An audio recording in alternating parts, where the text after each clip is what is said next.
ला हौला वला कुव्वता इल्ला बिल्लाहिल अलिय्यिल अज़ीम। अऊज़ु बिल्लाहिस समीइल अलीम मिनश शैतानिर लईनिर रजीम। बिस्मिल्लाहिर रहमानिर रहीम। अल्हम्दुलिल्लाहिल्लज़ी खलक़ना फ़ी उम्मतिल्लज़ी फ़ाज़ रुतबतुहु इला क़ाब क़ौसैन व अक्रमना बिविलायति वसिय्यिहिल्लज़ी रुद्दत लहुश्शम्सु मर्रतैन वजाहदा बिस्सैफ़ैन वसल्ला इलल क़िबलतैन वशर्रफ़ना बिहुब्बिज़्ज़हराए उम्मिस्सिब्तैन वजअलना मिनल बाक़ीना अला मुसाबिल हसन वल हुसैन वतिस्अति मिन दुर्रियतिल हुसैन वस्सलातु वस्सलाम वतहिय्यतु वल इकराम अला अशरफिल कौनैन रहमतिल लिद्दारैन जद्दिल हसनैन आनी अबुल क़ासिम मुहम्मद सल्लल्लाहु अला मुहम्मद व अला अहलि बैतिहिल अत्यबीनल अत्हरीन रहमतुल्लाहि अला मुहिब्बिहिम व लअनतुल्लाहि अला अअदाइहिम व मुनकिरी फ़दाइलिहिम व गासिबी हुकूक़िहिम अजमईन। अम्मा बअद फ़क़द क़ालल्लाहुल हकीम फ़ी किताबिहिल करीम बिस्मिल्लाहिर रहमानिर रहीम वजअलना मिनहुम अइम्मतन यहदूना बिअम्रिना लम्मा सबरू। सदक़ल्लाहुल अलियुल अज़ीम। एक दुरूद अदिया कीजिए मोहम्मद वाले मोहम्मद सल्लल्लाहु अला वाले। अज़ान मोहतरम अज़ादारान आले अथार सलामुन अलैकुम व रहमतुल्लाह।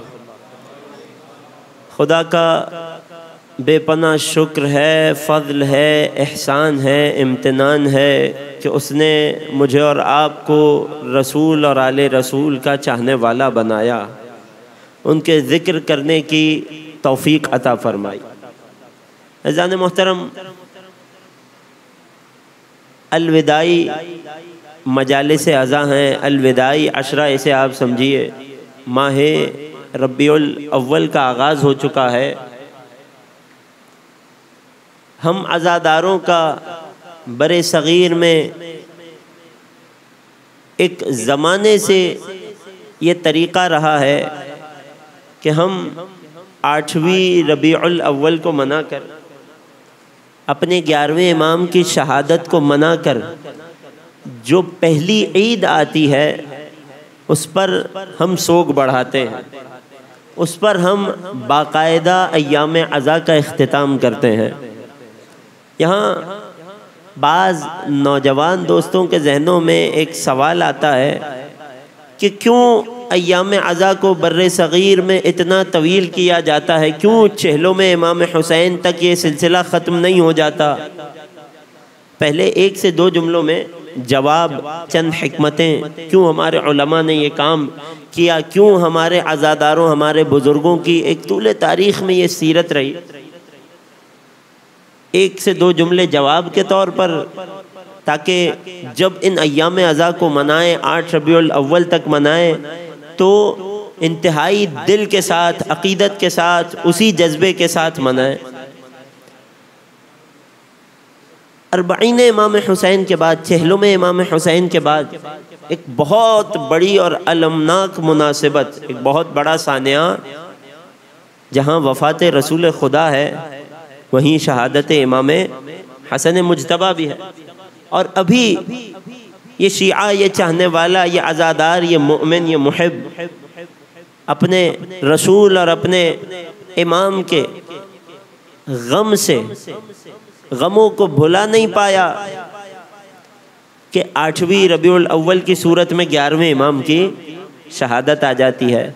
यहाँ ये बात भी बहुत अहम है कि कोई ये गुमान ना करे कि बिला वजह ही 28वीं सफ़र से 8वीं रबीउल अव्वल तक 10 दिन सोग के इजाफा हो गए। इन दिनों में कोई मुनासिबत नहीं है, कोई मखसूसी नहीं है। नहीं अजीज़ों, तारीख़ के चंद बहुत बड़े सानहे इन्हीं 8 दिनों के दरमियान बीते। अभी मदीना मुनव्वरा में रसूल अल्लाह की रिहलत को हुए कुछ ही दिन गुजरे थे। यही पहली दूसरी रबीउल अव्वल की तारीख़ थी, यही इब्तिदाए रबीउल अव्वल के दिन थे कि जब वो सानहा हुआ कि जिस पर हमेशा दिल खून के आंसू रोता रहेगा। वो जितने मज़ालिम आप सुनते हैं दुख्तरे रसूल के साथ, जो भी मसाइब गुजरे, जो मज़ालिम ढाए गए, वो सब के सब इन्हीं दिनों में 28वीं सफ़र के बाद के दिनों में ढाए गए। इसी वजह से इन अय्याम में शहादत जनाब मोहसिन का तज़किरा भी होता है। तो इंतहाई गमनाक दिन है 28वीं सफ़र से लेकर इब्तिदाए रबीउल अव्वल के दिन, अली और ज़हरा की मज़लूमियत के दिन, जनाब मोहसिन की शहादत के दिन। अगर बात पहुँच गई, जवाब वाज़े है, पैगाम पहुँच गया, तो मिलकर रसूल और आले रसूल की अज़मत पर एक दुरूद पढ़ दीजिए।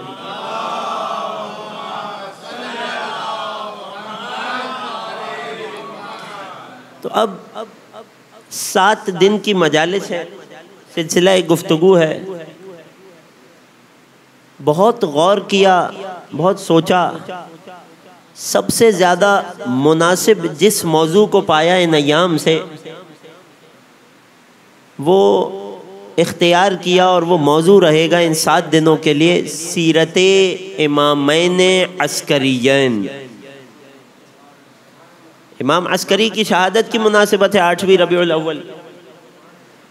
हमारे इमाम अस्करी को इमाम अस्करी क्यों कहा जाता है ये यकीनन मोमिनीन जानते हैं, मैं फ़कत तकरार कर रहा हूँ ताकि अपने मौजू का मतलूब और हदफ समझा सकूँ। इन 7 दिनों में क्या बातें हैं, क्या अराइज़ हैं जो आप तक मुझे पहुँचानी है। इमाम हसन अस्करी अलैहिस्सलाम को अस्करी इसलिए कहा जाता था, इमाम के नाम पर एक दुरूद पढ़ दीजिए।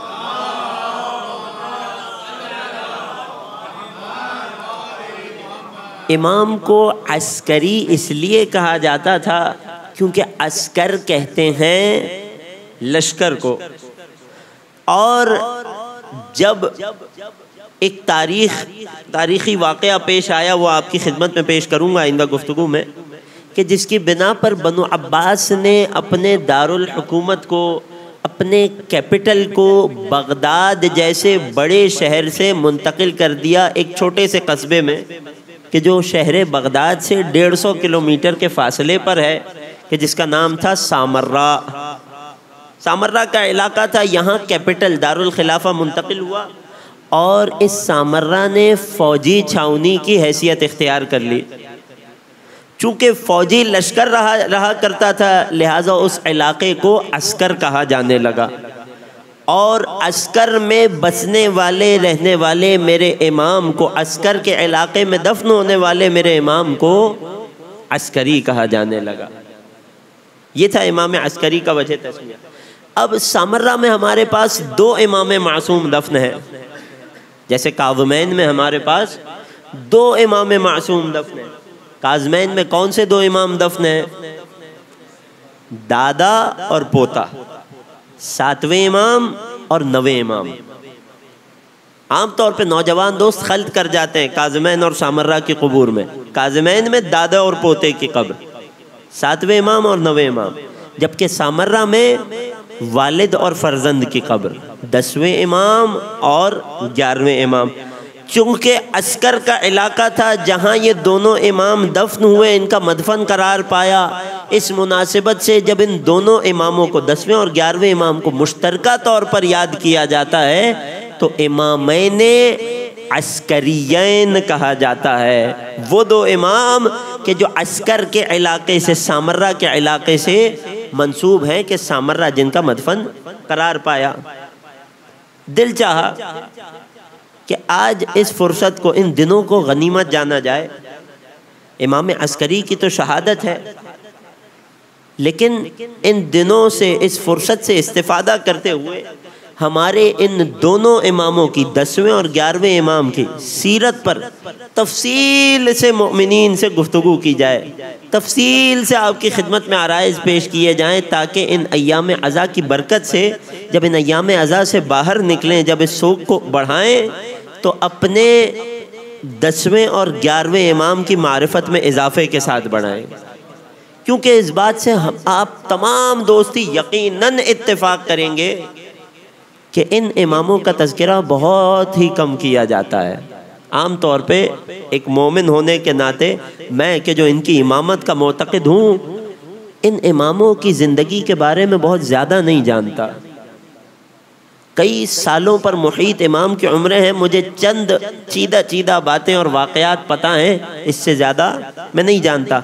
तो इन अय्याम को, इन दिनों से फ़ायदा उठाएंगे और इंशाअल्लाह 11वें इमाम की मुनासिबत से, उनकी शहादत की मुनासिबत से, उनके मरकज़ सामर्रा की सरज़मीन की मुनासिबत से, सामर्रा में मदफून दोनों इमामों की सीरत आपकी खिदमत में इन 7 दिनों में तफसील से पेश करें। अगर समातें आमादा हैं, तवज्जुहात मेरे साथ हैं, मैं मौजू का बाकायदा आगाज़ करना चाहता हूँ। एक दुरूद पढ़ दीजिए मुहम्मदो आले मोहम्मद का।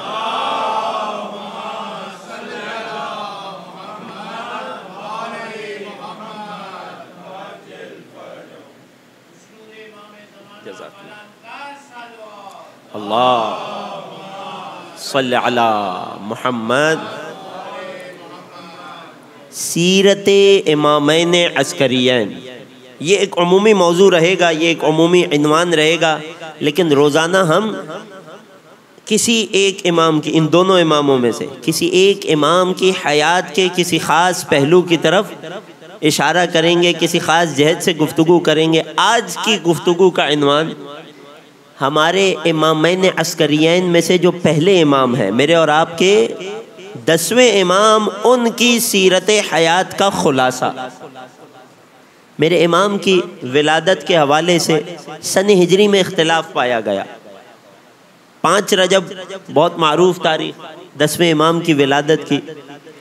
बाज़ ने हिजरी में सन 212 हिजरी लिखा और बाज़ ने सन 214 हिजरी लिखा। ये इमाम का सने विलादत है, जबकि सने शहादत सन 254 हिजरी, 254 हिजरी। यूँ इमाम की कुल उम्र मुबारक 40 से 42 ईयर्स के दरमियान बनती है, 40 से 42 बरस। ये वो उम्र होती है कि जब इंसान अपने शबाब के उरूज पर होता है, या अभी उसकी जवानी अपने कमाल तक पहुंची है, यहाँ से उसके बुढ़ापे का आगाज़ होना है। यहाँ ज़िम्नन ये भी गौर तलब बात है, क्योंकि अगर किसी भी इमाम की सीरत को समझना है तो उमूमी तौर पर उन हालात को, उन सर्कमस्टेंसेस को समझना पड़ेगा कि जिन में उन इमाम ने ज़िंदगी बसर की, तब जाकर इमाम की सीरत ज़्यादा गहराई में समझ आ सकेगी। अगर हम गौर करें, जैसे जैसे सिलसिला इमामत आगे बढ़ता चला गया, तवज्जो मेरे साथ है, जैसे जैसे सिलसिला इमामत आगे बढ़ता चला गया, हमारे अइम्मा की उम्रें कम होती चली गईं। कहाँ रसूल अल्लाह के जिन्होंने 60 बरस से ज़्यादा की उम्र मुबारक पाई, कहाँ अमीरुल मोमिनीन के जिन्होंने 60 बरस से ज़्यादा की उम्र पाई, इमाम हसन और इमाम हुसैन जिन्होंने 60 के करीब की उम्र पाई। यूँ आप देखते चले जाएं, यहाँ तक कि आप मेरे 9वें इमाम तक पहुँचेंगे, फ़कत 25 बरस की उम्र। 10वें इमाम फ़कत 42 बरस की उम्र। 11वें इमाम फ़कत 28 बरस की उम्र। ये क्या मामला है? खुद अइम्मा की उम्रों का इस कदर कम हो जाना, इस बात पर एक बहुत बड़ी दलील है कि ये अइम्मा अपनी तबई हयात न गुजार सके। इन्हें किसी न किसी जुल्म का निशाना बनाया गया। देखिए, इमाम हुसैन की शहादत तो बहुत वाज़ेह है, अज़हर मिन अश-शम्स है। आज तक शहादत इमाम हुसैन वो सानेहा है कि जिसके दाग आज तक यजीद के दामन से न धुल सके। लोगों ने बड़ी कोशिश की, आखिरकार हार मान ली। लेकिन ये जो बाद में आने वाले अइम्मा हैं कि जो बनु अब्बास के दौर में, बनु अब्बास बहुत वाज़ेह सी बात है, बनु उमैया से बड़े सियासतदान थे। ये जो बाद में अइम्मा आए बनु अब्बास के दौर में, इनके हवाले से दीगर आलम इस्लाम के मुअर्रिखीन ने बड़ी कोशिश की कि इन्हें एक आम सा, एक मामूली सा इंसान पेश किया जाए। जैसे तमाम उलमा होते हैं वैसे ये भी एक आलिम थे। एक मामूली आम सी तबीई ज़िंदगी गुजारी और तबीई मौत इस दुनिया से चले गए। लेकिन ख़ुद जो अइम्मा की कम उम्रें हैं, 25 बरस मैंने अर्ज़ किया, 25 बरस क्या उम्र है, 42 बरस, 28 साल की उम्र 11वें इमाम की। खुद ये इस बात पर, पैगंबर की उस हदीस पर बहुत बड़ी दलील है कि मा मिन्ना इल्ला मख्तूलन औ मसमूम, कि हम में से हर कोई या कत्ल किया जाएगा तलवार से या जहर से शहीद किया जाएगा। खुद ये इन अइम्मा की मजलूमियत पर इनकी कम उम्री सबसे बड़ी दलील है। बात पहुंच गई। एक दुरूद पढ़िए मोहम्मद व आले मोहम्मद पर।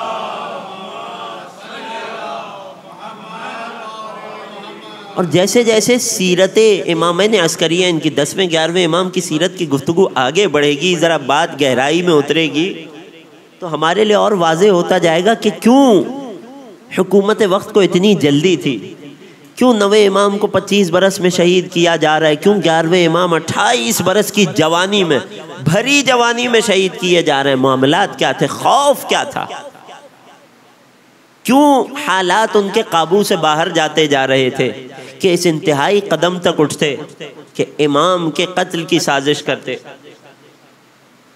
ये हैं इमाम नकी और उनके अतराफ़ के अइम्मा की उम्रें कि जो ख़ुद उनकी मजलूमियत पर दलील है।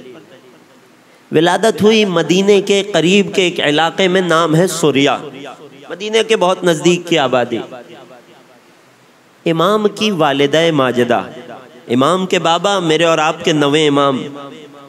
अगर वालिद पर गुफ्तगू की जाए तो कई दिनों का सिलसिला गुफ्तगू मज़ीद चाहिए होगा, मैं इसे किसी और मुनासिबत के लिए वक्फ करता हूँ। इमाम की वालिदा माजिदा कौन है, कौन बताएगा मेरे नौजवान दोस्तों में से? मेरे 10वें इमाम की वालिदा जनाबे समाने मगरिबिया रिदवानुल्लाह तआला अलैहा व सलामुल्लाह अलैहा। अल्लाहु अकबर, अल्लाहुम्मा सल्लि अला मुहम्मद। यानी इस पाक शहजादी के लिए, इस बीबी के लिए क्या कलिमात कहे जाएं? क्या इतना काफ़ी नहीं है कि अल्लाह ने अपनी हुज्जत इनकी गोद में उतार दी? अशहदु अन्नकुम कुंतुम फी अस्लाबिश शामिखा वल अरहामिल मुताहरा के सिलसिले में ये शहजादी शामिल हो गई। क्या इतना काफ़ी नहीं है कि एक इमाम मासूम की वालिदा माजिदा करार हुई, अपने ज़माने की तमाम ख़वातीन पर फ़ौक़ियत और बरतरी ले गई? लेकिन इसके बावजूद मेरे 10वें इमाम ने इसे काफ़ी नहीं समझा। खुद ज़माने वालों के सामने अपनी मादरे गिरामी का तारुफ कराया। तारुफ क्यों कराया? वजह क्या आई तारुफ कराने की? वजह यह आई कि जनाबे समाना का, जो कि मुकम्मल नाम है, आपने गौर किया होगा, समाने मगरिबिया। ज़ाहिरी तौर पर ये शहजादी भी मेरे 12वें इमाम की वालिदा की मानिंद ज़ाहिरी तौर पर कनीज़ों के काफ़िले के साथ, नखासीन के काफ़िले के साथ लाई गई थी अपने इलाके से। शहजादी का ताल्लुक़ कहाँ से था? मगरिब अरबी के इलाके से, इसलिए मगरिबिया कहा जाता है। मगरिब अरबी कौन सा इलाका था? एशिया में जो अरब इस्लामी ममालिक थे, उनसे जब इस्लाम अफ्रीका में उतरा और नॉर्दर्न अफ्रीका के इलाकों में इस्लाम फैला और साथ में अरबी लैंग्वेज और अरबी कल्चर भी पहुंचा, उन इलाक़ों को मगरिब अरबी यानी वेस्टर्न अरब कहलाया जाने लगा, एशियाई अरब ममालिक के, एशियाई अरब इलाक़ों के मुकाबले में, कि जो क्या थे मशरक़ अरबी, जो मशरक़ वस्ता है, मिडल ईस्ट है, अरब का इलाका है। मुकाबिल में अफ्रीका के जो अरबी इस्लामी इलाके थे उन्हें मगरिब अरबी कहा जाने लगा। इनमें आज के जोग्राफ़ी और नक्शे के एतबार से कई ममालिक आ जाते हैं, अलजायर आ जाता है, ट्यूनिस आ जाता है, और इसके अतराफ़ के बहुत सारे इलाके आ जाते हैं जहाँ आज भी अरबी बोली जाती है। अफ्रीकाई इलाके, नॉर्दर्न अफ्रीका के इलाके। नक्शा वाज़े हो गया, मगर अगर जाके ग्लोब को गौर से देखेंगे तो मेरी बात और ज़्यादा वाज़े हो जाएगी। जनाब समाना 10वें इमाम की वालिदा शहज़ादी का ताल्लुक़ कहाँ से? इसी मगरिब अरबी से, यानी नॉर्दर्न अफ्रीका से। वहाँ से शहज़ादी को नखासीन के काफ़िले में, वो काफ़िला के जो ग़ुलामों और कनीज़ों की तिजारत किया करता था, ज़ाहिरी तौर पर शहज़ादी उसी काफ़िले के साथ सफ़र करके पहुँची हैं मदीना मुनव्वरा। वहाँ इमाम ने पहले से इंतज़ाम कर रखा है। इमाम ने अपने ख़ास सहाबी, अपने ख़ास खादिम को एक ख़ास कीमत लेकर, ख़ास औसाफ बताकर भेजा। वो वही हूबहू वाक़या जो आपने मादर इमाम ज़मान के वाक़े में सुना होगा, या इस हक़ीर के लबों से सीरत इमाम अस्करी में सुन लेंगे। बिल्कुल वही अंदाज़। गोया खुदा हमें ये बताना चाह रहा है कि कोई ये ना समझे कि हम अपनी हुज्जत की वालिदा के तौर पर अपने हुज्जत के लिए जब रहम का इंतखाब करते हैं, जब शिकम मादर का इंतखाब करते हैं, तो चंद करीबी लोग होते हैं, उनमें जो सबसे अच्छा हो उसे अहलियत मिल जाती है। नहीं, सारी दुनिया में उस ज़माने में जो खातून शरफ़ और तक़वा के सबसे बड़े मंजिल और मरहले पर होगी, उसका इंतखाब होगा और उसे किसी न किसी ज़ाहिरी सबब के तहत इमाम मासूम की दहलीज़ तक पहुँचाया जाएगा। और यूं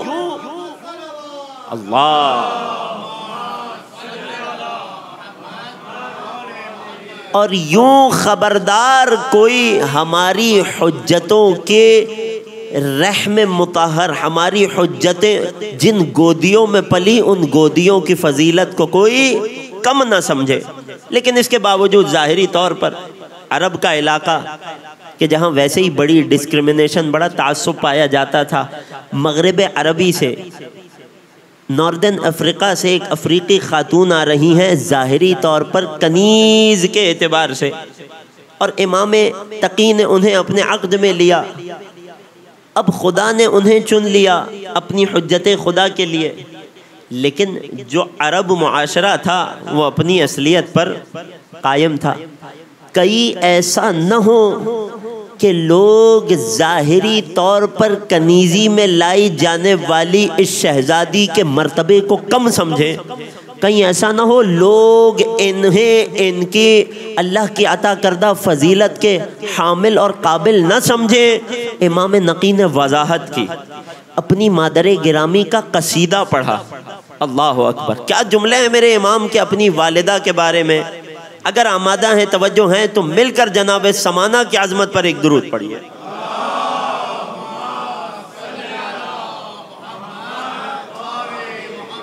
इमाम नकी, मेरे 10वें इमाम, इमाम मासूम, किसी की मदह कर रहे हो, ये कोई मामूली बात नहीं होती। अपनी वालिदा के बारे में सबसे पहला जुमला तारीफ में क्या फरमाते हैं? उम्मी मारिफतुन बिहक़ी, उम्मी आरिफतुन बिहक़ी। सबसे पहली तारीफ मौला अपनी मादर गिरामी की बता रहे हैं, सबसे पहली फजीलत बता रहे हैं, सबसे पहला मर्तबा यह है कि मेरी माँ मेरे रुतबे की मारिफत रखती हैं, मेरी माँ मेरी इमामत को पहचानती हैं। खबरदार कोई ये गुमान न करे कि ज़ाहिरी तौर पर फ़कत एक कनीज़ को लाया गया और उनसे अल्लाह ने नवे इमाम को एक बेटा दे दिया जो बाद में बड़ा होकर इमाम बन गया। नहीं, उम्मी आरिफतुन बिहक़ी, मेरी माँ मेरे हक़ की मारिफत रखती हैं।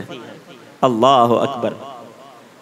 इसके बाद इमाम फरमाते हैं वला यक़रुबहा शैतानुम मारिद, मेरी माँ का मकाम यह है कि कोई शैतान इनके करीब नहीं आ सकता।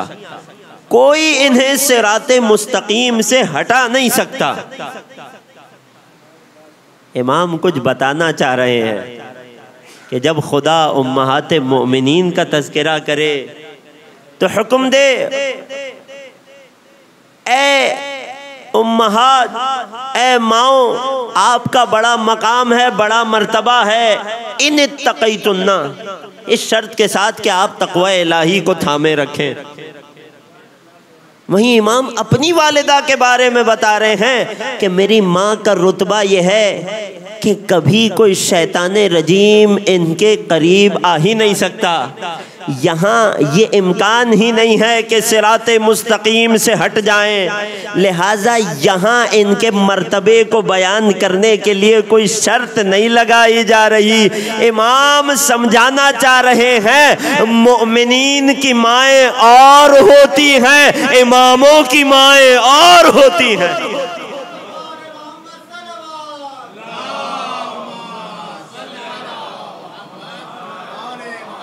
तवज्जो कर रहे हैं। ला यक़रबुहा शैतानुम मारिद। फिर मौला फरमाते हैं वहिया मखलूअतुन, फ़कत इतना काफ़ी नहीं हुआ, कई जुमले। वहिया मखलूअतुन बिअैनिल्लाहि लती ला तनाम, मेरी मादरे गिरामी अल्लाह की आँख की, अल्लाह की कभी ना सोने वाली आँख की हिफाजत में रहती हैं। और ये उन ख़वातीन में से है कि जिन पर जन्नत वाजिब हो चुकी है। ये रुतबा इमाम नकी अपनी मादरे गिरामी का बता रहे हैं। अल्लाह अकबर। एक दुरूद पढ़िए इमाम नकी की आज़मत।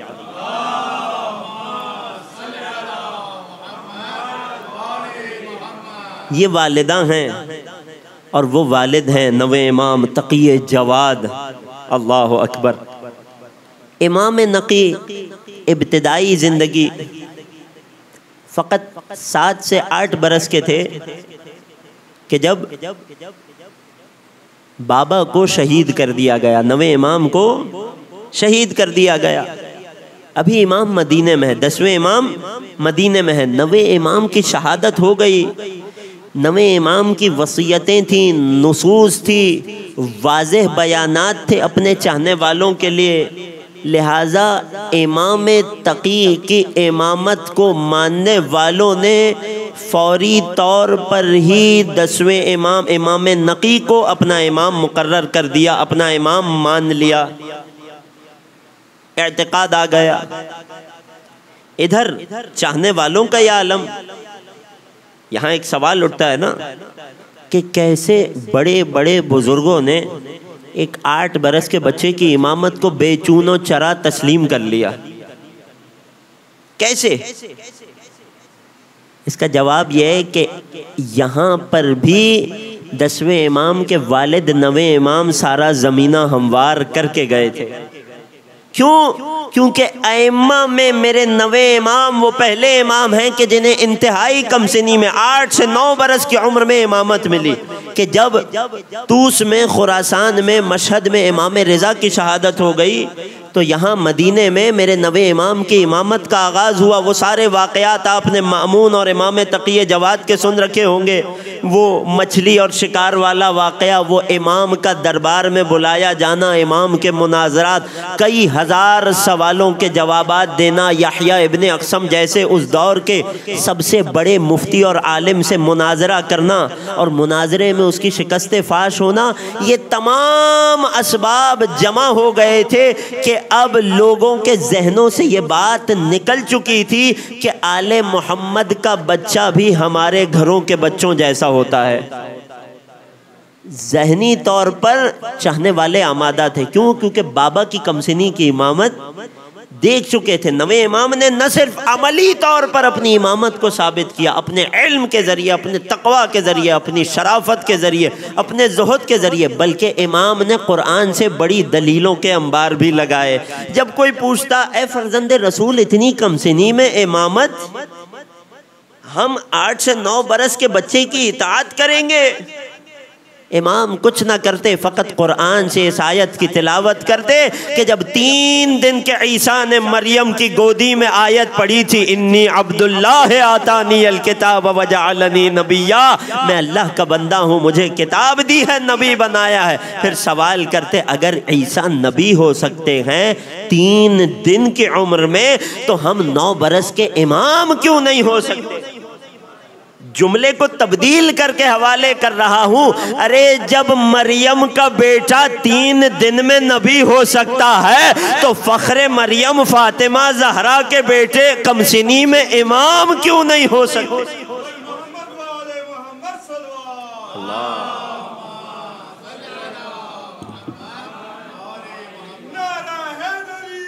या अली।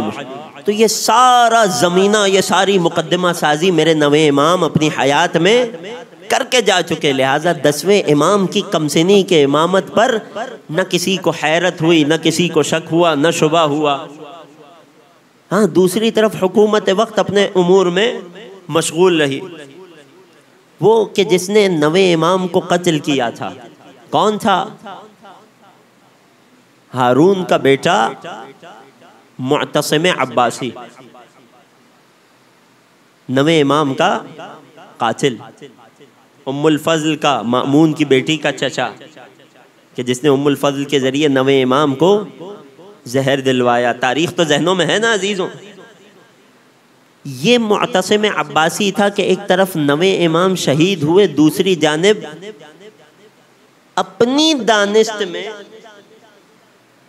10वें इमाम को उनकी कमसिनी से ही अपनी जानिब राग़िब करने के लिए मदीना मुनव्वरा में उस वक्त में, उस दौर में मदीने का सबसे बड़ा आलिम, कि जिसका नाम मुअर्रिखीन ने जुनैदी या हुमैदी लिखा, दोनों नाम मिलते हैं, उसे इमाम नकी, मेरे 10वें इमाम पर उस्ताद मुकर्रर किया गया हुकूमत की जानिब से, मुअतसिम की जानिब से। क्यों? इस आसरे में कि शायद अभी कमसिन है, बच्चों का जहन कच्चा होता है, वो अपनी दानिश में इमामत को अपने एतबार से देख रहे थे।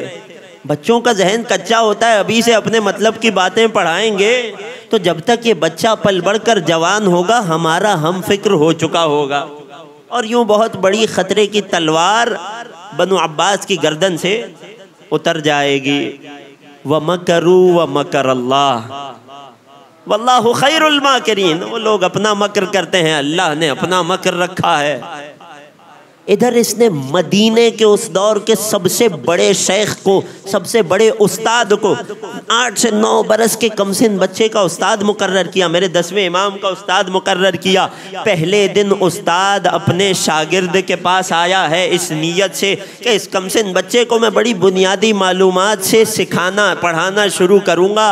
बात का आगाज़ किया अरबी के कवाइद से, अरबी ग्रामर से, अरबी ग्रामर के बुनियादी उलूम, सर्फ़ व नहव, नहव का बुनियादी तरीन कायदा इसने इमाम नकी को पढ़ाना शुरू किया। कहने लगा, बेटा जान लो कि अल-फ़ाइल मरफ़ू, कि जब कोई भी लफ्ज़ किसी फ़िल का फ़ाइल बने, जो समझ जाए बेहतरीन, जो न समझ पाए कोई बहुत ज़रूरी बात नहीं है, आपने परेशान नहीं होना, सीरत पर तवज्जो रखनी है।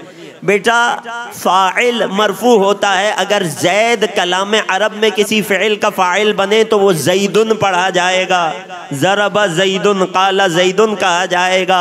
इमाम मुस्कुरा रहे हैं, वो इमाम को नहव की बुनियादी बातें बता रहा है। जब वो बताकर खामोश हो गया तो अब इमाम ने कलाम करना शुरू किया।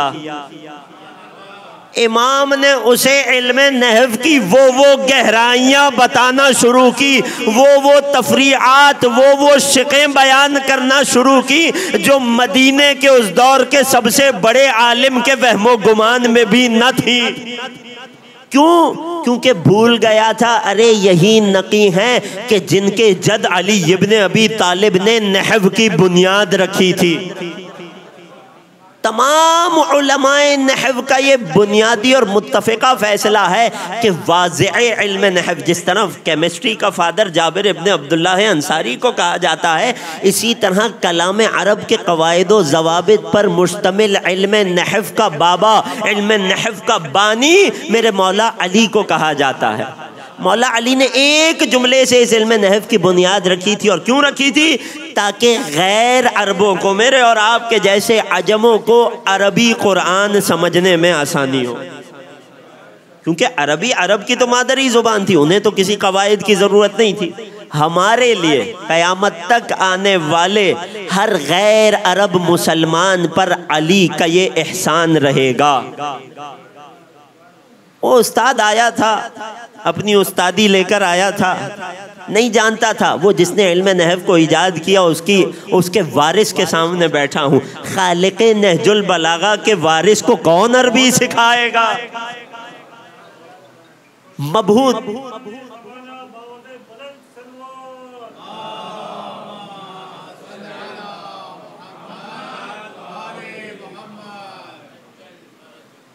अपनी उस्तादी लेकर आया था, सारी उस्तादी धरी की धरी रह गई, मबहूत हो गया, परेशान हो गया, लौट गया। उस दिन के बाद से बाकायदगी से इमाम नकी के घर आता रहा, मगर फर्क ये हो गया, पहले दिन सिखाने आ रहा था, दूसरे दिन से इल्म हासिल करने इमाम के घर आ रहा है। कई दिनों बाद जब मुअतसिम मदीने आया या ये उस्ताद सफ़र करके कहीं गया, मुअतसिम से मुलाकात हुई, मुअतसिम ने सवाल किया, कैफ़ा वजदत तिफ़ला, तुमने बच्चे को कैसा पाया? अल्लाहु अकबर। कहने लगा, ला तकुल लहू तिफ़ला, इसे बच्चा न कहो, बल कुल लहू शैखा, उसे इल्म के सबसे ज़्यादा बुजुर्ग के खिताब से नवाजो। ये देखने में बच्चा है, अपने इल्म में सबसे बड़ा बुजुर्ग है। तू यकीन नहीं करेगा कि वो मसाइल, मदीने में मुझसे बड़ा आलिम कोई नहीं था, मगर जब इस कमसिन बच्चे के सामने बैठा तो मुझे अपनी जहालतों का एहसास हुआ।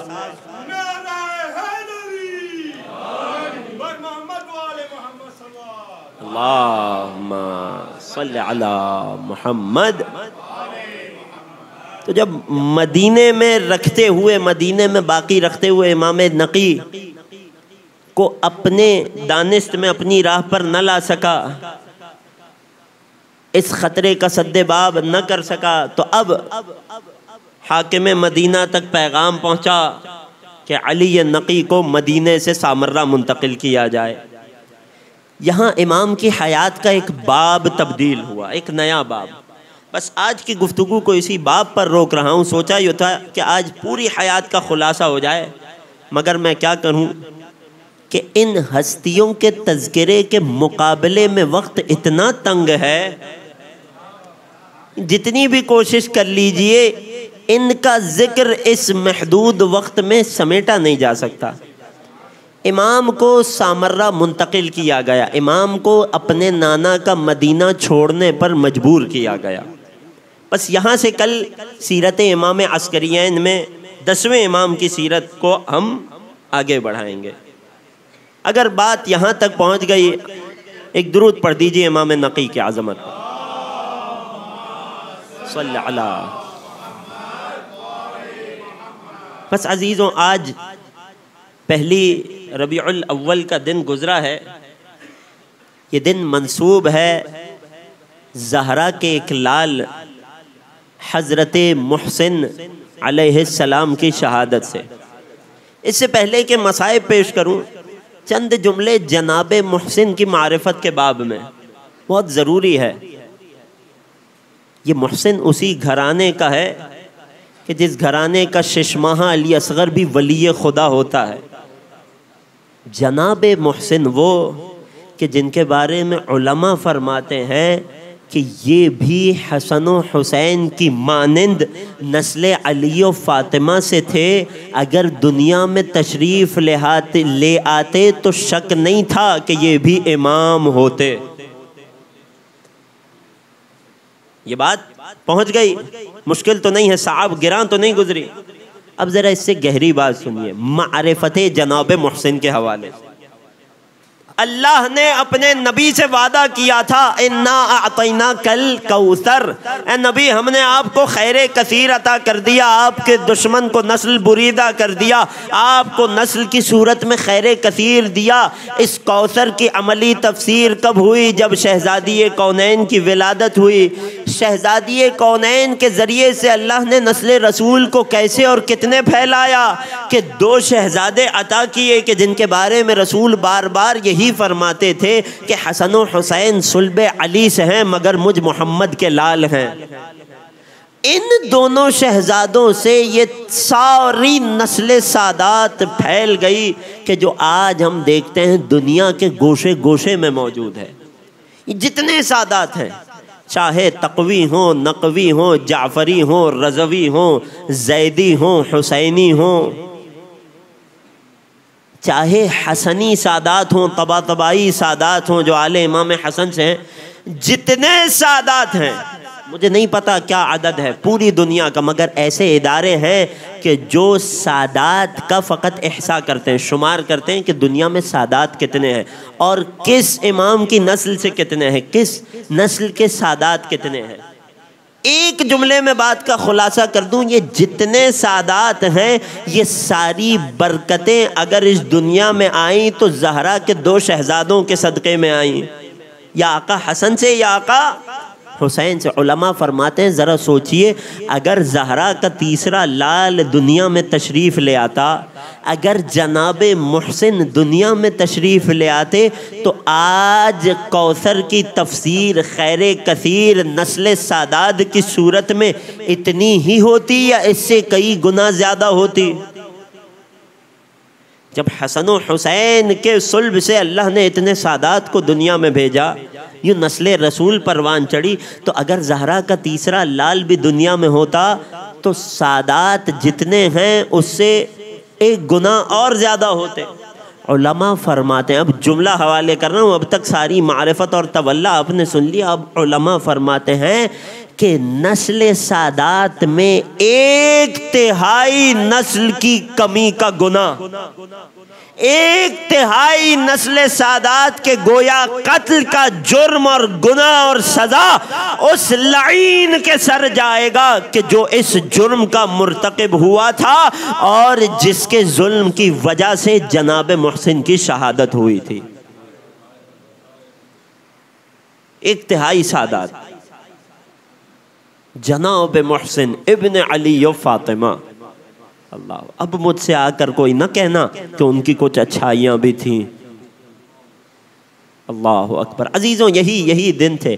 अभी 28वीं सफ़र गुजरी है। रहलते रसूल को 3 दिन गुजरे हैं, अभी खाके कब्र रिसालत खुश्क नहीं हुई है। जिसके घर में फौतगी हो जाए उसे चूल्हा जलाने नहीं दिया जाता। आपके घर में आग नहीं जलेगी, हम पड़ोसी हैं, हम रिश्तेदार हैं, हमारा भी कुछ फ़र्ज़ है, हम ग़िज़ा ताम का बंदोबस्त करेंगे। मुसलसल लोगों का ताज़ियत देने के लिए तांता बंधा रहता है। लेकिन हाय अफसोस, जब कायनात के रसूल दुनिया से गए तो 3 दिन न गुजरे कि मदीने वाले दरवाज़े दुख्तरे रसूल पर आ गए। मगर हाँ, इनका अंदाज ताज़ियत के लिए आने वालों सा नहीं लग रहा, इनका अंदाज तस्लियत के लिए आने वालों सा नहीं लग रहा। ये किसी खैर ख्वाही के लिए नहीं आए। अरे दरवाज़े पर आए हैं, बड़े वहशियाना अंदाज में दरवाजे पे दस्तक दी है। अरे दुख्तरे नबी दरवाजे के दूसरे किनारे पर तशरीफ लाई। मन बिलबाब, अरे दरवाजे पे कौन है? आने वाले ने बड़ी करख्त आवाज में कहा था, अली को घर से बाहर भेज दीजिए। जवाब मिला, अली बाहर नहीं आएंगे। अल्लाह अकबर। आसमान क्यों ना फट गया, ज़मीन क्यों ना ख़त्म हो गई। अरे कयामत क्यों ना आ गई लईन की जुबान से इन जुमलों के जारी होने से पहले। जब शहजादी ने कहा अली बाहर ना आएंगे तो आवाज आई लउहरिकन्नल बाब बिमा फीहा, फिर मैं इस घर को घर वालों समेत आग लगा दूंगा। दुख्तरे रसूल शायद शहजादी ये सोचती होंगी ना, अरे इन लोगों ने सारी जिंदगी मेरे बाबा को मेरा एहतराम करते देखा है, मेरे बाबा को मेरे दरवाजे पे रुकते देखा है, मेरे बाबा को मेरे दरवाजे पे आकर सलाम करते देखा है, अरे मेरे बाबा को इस दरवाजे पे इजाजत लेते देखा है। ये तैश में है, गजब में है, फकत बात कर रहे हैं। शहजादी सोचती होंगी ना, मेरे बाबा की उम्मत है, ये मुझ पर इतना जुल्म कैसे करेंगे। मगर हाय आए कहने वाले ने न सिर्फ कहा बल्कि करके भी दिखा दिया। एक बार दरवाजे पे आग और लकड़ियां जमा की गई। अरे दुख्तरे रसूल के घर से धुआं उठने लगा।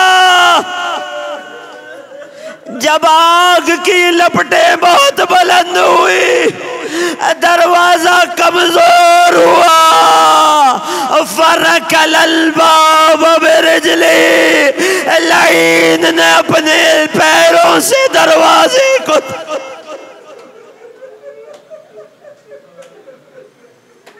अजरुकुम अल्लाह अजरुकुम अला ज़हरा। रिवायत के जुमले फरकल बाब बिरिजली, अरे दरवाजे को जोर से धकेला।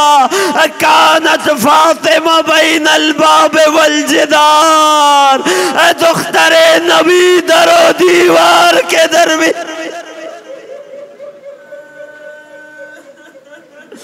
एक मर्तबा सदा बुलंद हुई, खुजीनी फिजा फिजा मदद को आइए मेरा मोहसिन शहीद।